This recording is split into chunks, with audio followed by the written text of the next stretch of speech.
네, 안녕하십니까. 국밥배 선생 배현직 노무사입니다. 반갑습니다. 오늘도 저희 유튜브를 시청해 주시는 여러분들께 진심으로 감사의 말씀을 드립니다.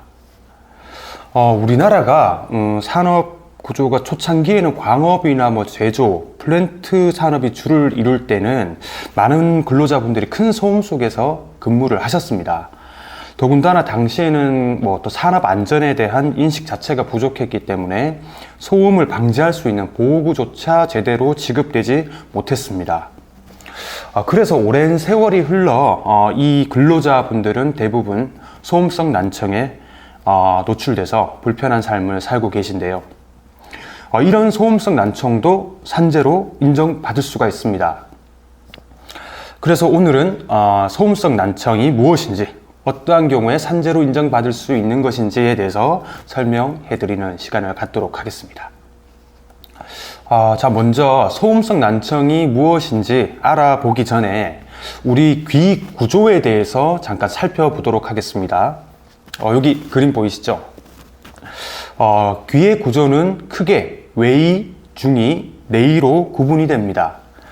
외이는 귓바퀴와 외이도로 구성되어 있고, 중이는 소리에 의해 진동을 하는 얇은 막인 고막과 고막의 진동을 증폭시켜주는 작은 뼈인 귓속뼈, 몸의 회전을 감지하는 반고리관이 있습니다. 내이에는 몸의 균형 감각을 담당하는 전정기관과 진동을 받아들이는 달팽이관, 그리고 청각세포에서 받아들인 자극을 되뇌로 전달하는 청각신경이 있습니다. 자, 그럼 소음성 난청이라는 것이 이 귀의 구조 중에 어떠한 부분에 문제가 생겨서 발생하는 것일까요? 네, 내이의 문제로 발생하는 것이 소음성 난청에 해당합니다.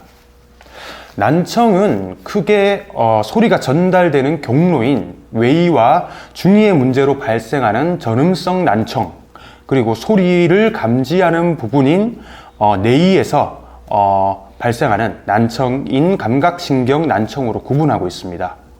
이 중에 소음성 난청은 감각신경 난청에 해당합니다. 전음성 난청인 경우에는 주로 만성 중이염, 그리고 이소골 손상, 외상성 고막 천공 등에 의해서 발생하는 것이고요.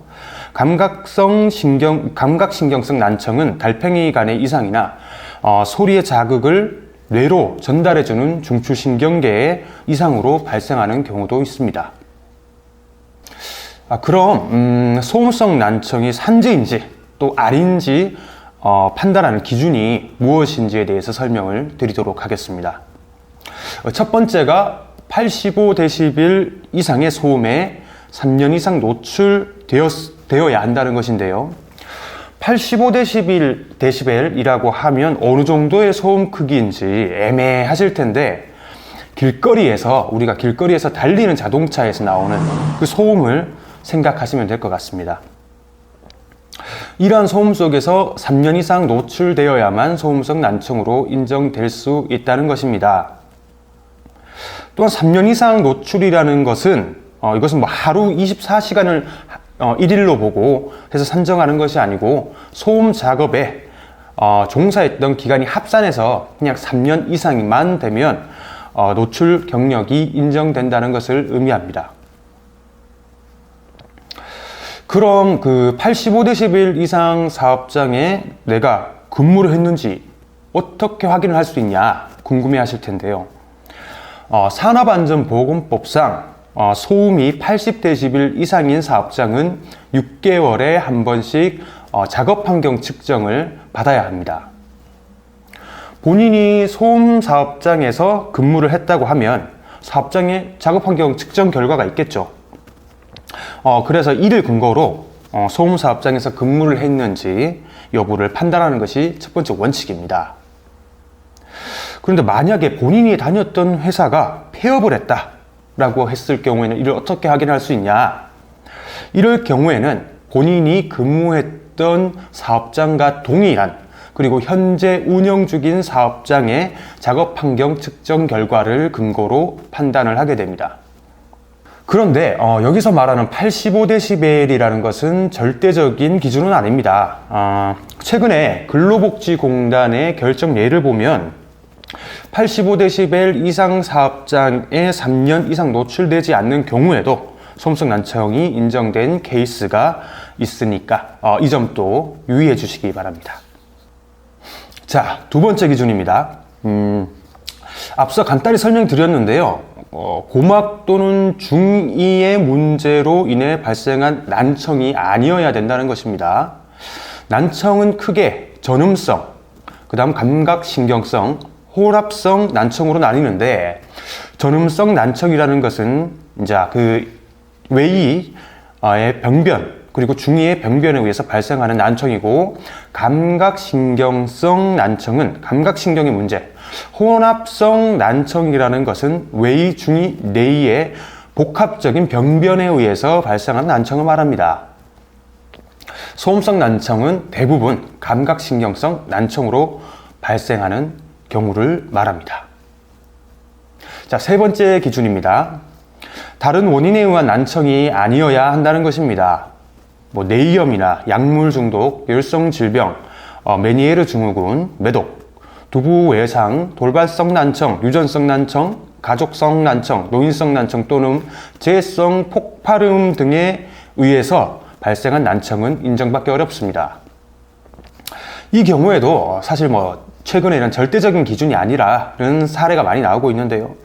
최근에는 업무상 요인과 업무 외 요인이 함께 청력 손실에 영향을 미친 경우, 소음 노출로 인해서 업무 외 요인에 따른 청력 손상, 즉 노인성 난청 등이 가속화됐다면 이를 업무상 질병으로 인정하는 경향을 보이고 있습니다.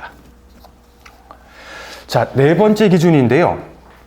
소음 작업으로 인해 한계 청력 손실이 40dB 이상이 되어야 된다는 것입니다. 청력 손실치는 특별 진찰 결과로 확인하고 있는데, 이는 근로복지공단 업무 처리 규정에 따른 인력과 시설 기준을 충족하는 의료기관 또는 상급 병원에서 검사를 받아야 합니다. 청력 측정 방법은 가장 많이 사용되는 것이 수능 청력 검사인데요.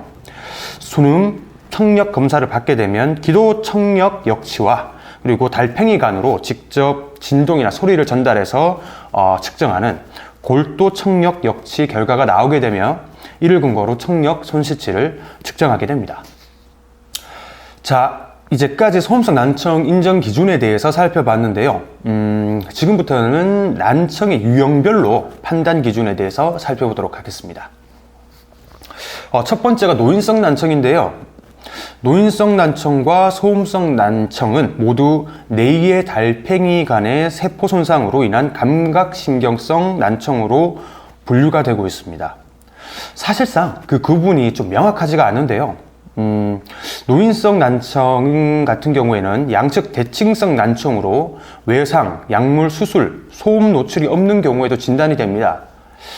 이렇기 때문에 혹시나 노인성 난청으로 진단을 받았다고 할지라도 소음 노출 경력이 업무상 질병 인정 기준을 충족하고 소음 노출로 인해 청력 손실이 더욱 빠르게 진행됐다고 하면 업무상 질병으로 인정받을 수 있습니다.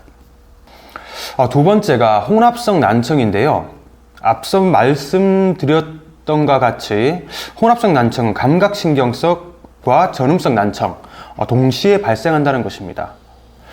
이 경우라고 해도 소음 노출 정도가 업무상 질병 인정 기준에 충족한다면 산재로 인정받을 수 있는데, 다만 이 경우에 수능 청력 검사 결과 기도 청력 역치를 제외하고 달팽이관으로 직접 전달된 소리를 감지하는 정도를 측정한 골도 청력 역치를 기준으로 업무상 재해 여부를 판단하게 됩니다. 세 번째, 비대칭 또는 편측성 난청입니다. 보통 소음성 난청의 경우에는 소음의 노출 정도가 대칭적이기 때문에, 양기의 대칭적으로 소음이 노출되기 때문에 양측의 청력 손실이 대칭적인 특징을 가지고 있습니다. 그래서 과거에는 비대칭성 청력 손실이 왔다라고 하면 대부분 소음성 난청 인정을 받기가 어려웠는데요. 최근에는 소음에 대해 두 기의 감수성이 차이가 있고 손상과 회복 속도가 다를 수 있다는 의학계의 주장을 받아들여서 양측의 청력 역치가 비대칭이라고 할지라도 다른 원인에 의해서 청력 손실이 일어난 게 아니다 라는 것이 명확하지 않은 경우에는 산재로 인정받을 수 있습니다. 자, 오늘은 소음성 난청 인정 기준에 대해서 살펴봤는데요. 소음성 난청인 경우에는 뭐 의학적 용어라든지 사례가 워낙 다양하고 많기 때문에 최대한 쉽게 뭐 풀어서 설명을 드리려고 했음에도 불구하고 조금 어렵게 느끼실 수도 있을 겁니다. 혹시나 소음성 난청에 대해서 문의사항이 있으시면 언제나 댓글 또는 뭐 전화를 주셔서 저에게 상담을 요청하시면 성심성의껏 답변을 해드리도록 하겠습니다. 다음 시간에는 소음성 난청의 신청 방법과 업무 처리 절차에 대해서 설명을 드리도록 하겠습니다. 오늘 방송이 도움이 됐다면 좋아요, 구독, 알람 설정 부탁드립니다. 감사합니다.